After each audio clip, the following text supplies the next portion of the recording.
청나라 사신단의 부사를 역임했던 옥필승 대감의 딸 태영이냐? 아니면 김낙수의 노비 구덕이냐?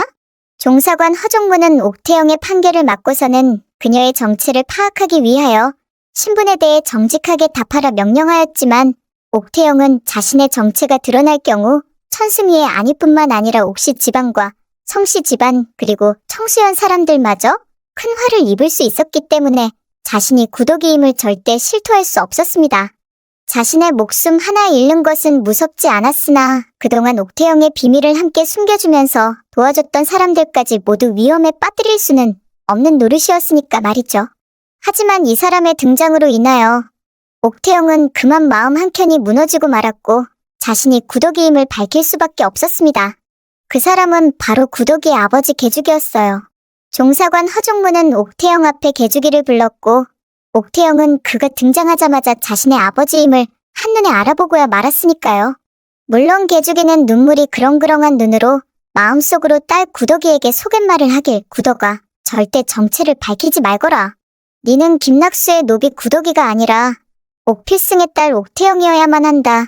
나는 이를 보자마자 내 딸임을 알아보았지만 네가 끝까지 아니라고만 한다면 나 말고는 너를 알아볼 리가 없을 것이다. 원래 이리 이쁘고 고운 여인인 것을 나같이 미천한 것의 딸로 태어나 네가 그리 고생을 했었구나. 그러니 니는 구덕이가 아니라 옥태영으로 살아라. 이 애비는 너를 다시 본 것만으로도 족하다. 개죽이 또한 옥태영을 보자마자 그녀가 자신이 그토록 찾아 헤매이던 딸 구덕이임을 알아보았지만 종사관 허종문에게 그녀가 자신의 딸이 아니라고 강력하게 부인하고 있었습니다.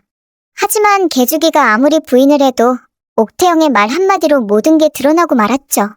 그 한마디는 바로 아버지 였으니 옥태영은 아버지 개죽이의 얼굴을 보자마자 아버지 하면서 뜨거운 눈물을 흘리며 울기 시작했으니까요. 그 순간만큼은 천승희의 안위도 옥씨 집안의 명예도 중요치 않았고 그저 죽은 줄만 알았던 아버지가 살아계시단 사실만 중요할 뿐이었습니다. 그러자 종사관이 실망한 목소리로 말을 합니다.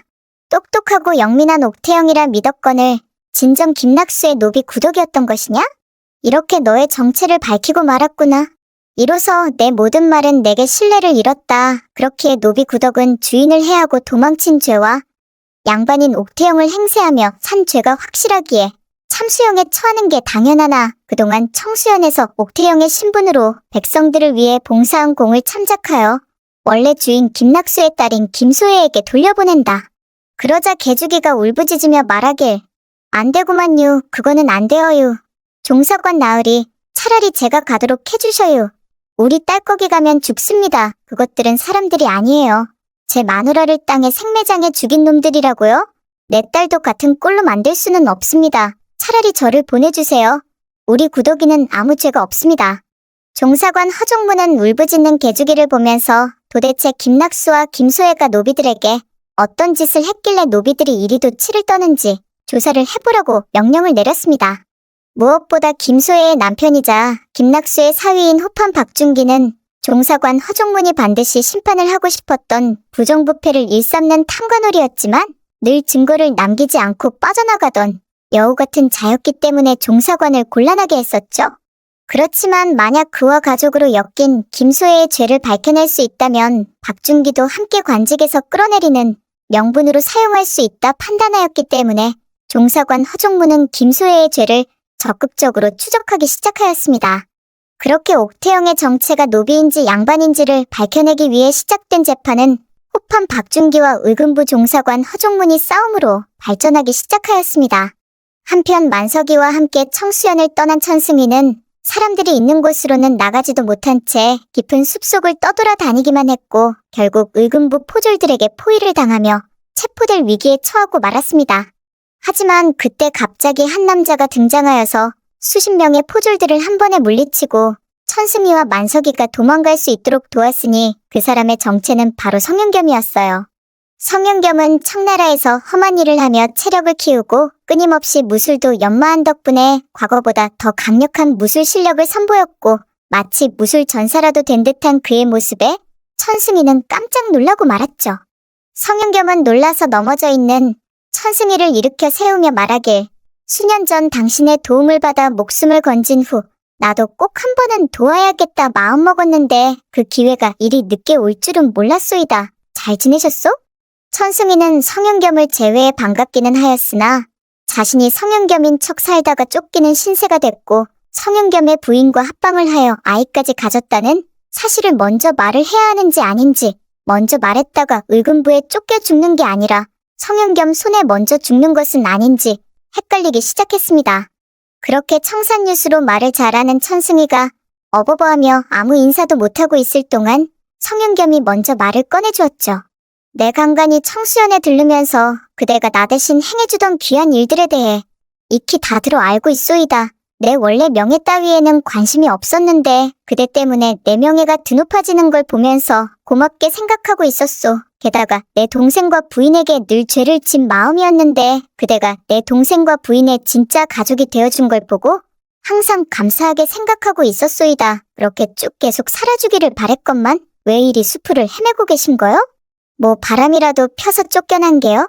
천승이는 성윤겸의 농을 들으며 안심이 됐고 그동안 벌어진 모든 일들에 대해 전해줬으니 성윤겸은 비장한 얼굴로 그의 이야기를 들었죠. 그리고 그 길로 자신과 어릴 적부터 친한 동무였던 이덕훈을 찾아가 옥태영을 구해달라 부탁했어요. 성윤겸이 비장한 목소리로 이야기하길 덕훈, 그대는 도광이를 벌써 잊은 겐가? 우리 친구 백도광 말일세 백이를 사랑했지만 노비를 좋아했단 이유로 끔찍한 최후를 맞게 된 우리 동무 말일세. 인간은 모두 다 동등한 존재인데 그 동등한 존재를 양반이니 노비니 차별하니 이 얼마나 살기 힘든 세상인지 도대체 이 조선은 언제까지 이런 비극을 반복하려는 건지 모르겠네. 나야 아무런 힘이 없는 사람이지만 덕훈이 그대는 다르지 않은가.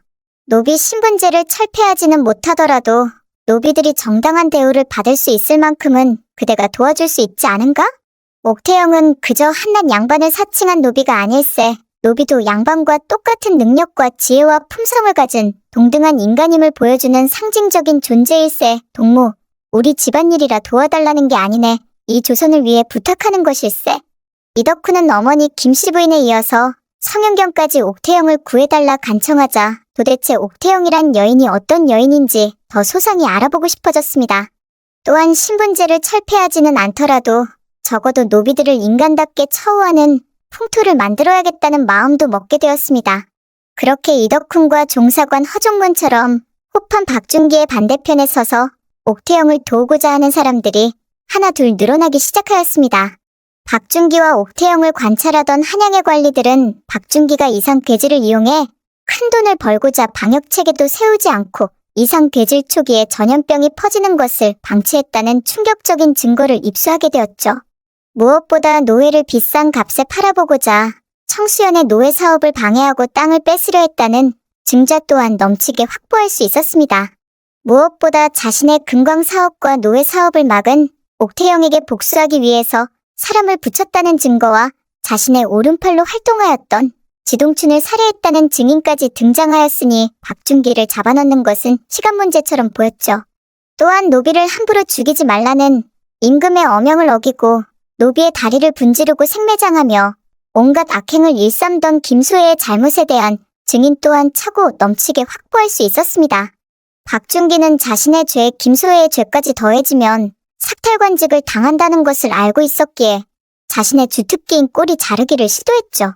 바로 김소혜의 죄를 먼저 관아에 고하고 자신의 사면을 요구할 심산이었습니다. 그렇게 노비 옥태영을 다시 집으로 데려와 그녀를 괴롭히려던 김소혜는 오히려 박준기의 고소로 인하여 관아에 불려가 재판을 받는 신세가 되었습니다. 김소혜는 자신을 발고한 게 박준기인 줄도 모른 채 큰 소리를 치기 시작했죠. 니네가 내가 누군 줄 알고 이러는 게냐? 나는 호판 박준기의 부인이 되는 사람이다. 어서 내 남편을 불러주거라. 하지만 곧 자신을 발고한 자가 바로 박준기임을 알고 절망하고야 말았습니다. 그렇게 노비를 죽였다는 살인죄를 적용받은 김소혜는 양반 자격을 박탈당하고 관아 노비 신세가 되고야 말았습니다. 또한 김소혜로 꼬리 자르기를 시도했던 박준기 또한 모든 죄가 소상히 밝혀지며 그 자리에서 차명에 처해져 그 목이 한양 박도성에 걸리게 되었죠. 옥태영은 청수연 사람들의 상소와 옥태영 친오빠의 도움으로 옥씨 집안의 딸로 정식 입양이 되어 진짜 옥태영으로 살 수 있게 되었습니다. 또한 그녀의 법 실력을 인정받게 되어 한양관아 외집으로 발탁되게 되었죠. 막시미는 옥태영을 돕기 위해 함께 한양으로 왔고 그곳에서 막내 노비 하나를 소개받게 되었습니다.